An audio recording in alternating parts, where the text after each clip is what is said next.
Chapter 8 of the Science of Being Great by Wallace D. Wattles.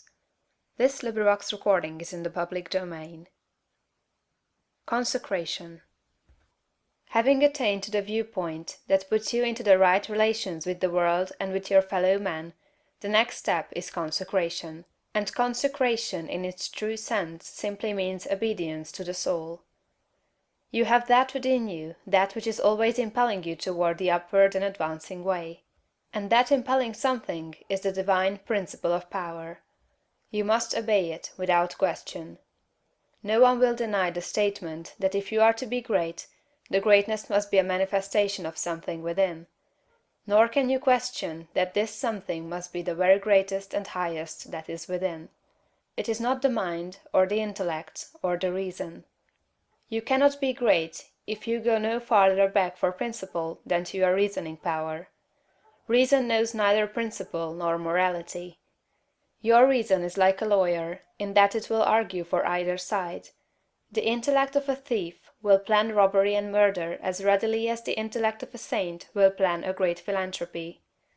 Intellect helps us to see the best means and manner of doing the right thing, but intellect never shows us the right thing. Intellect and reason serve the selfish man for his selfish ends as readily as they serve the unselfish man for his unselfish ends. Use intellect and reason without regard to principle, and you may become known as a very able person, but you will never become known as a person whose life shows the power of real greatness. There is too much training of the intellect and reasoning powers, and too little training in obedience to the soul. This is the only thing that can be wrong with your personal attitude, when it fails to be one of obedience to the principle of power. By going back to your own center, you can always find the pure idea of right for every relationship. To be great and to have power, it is only necessary to conform your life to the pure idea as you find it in the great within. Every compromise on this point is made at the expense of a loss of power. This you must remember.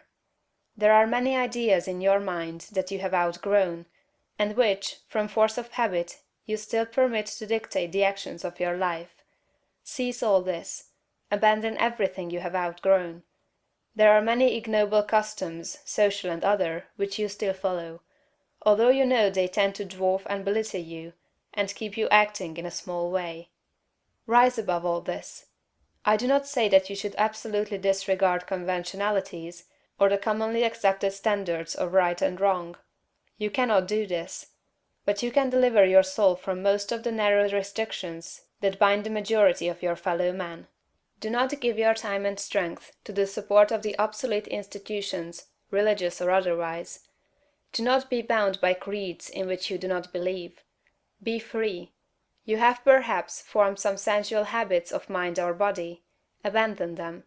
You still indulge in distrustful fears that things will go wrong, or that people will betray you or mistreat you.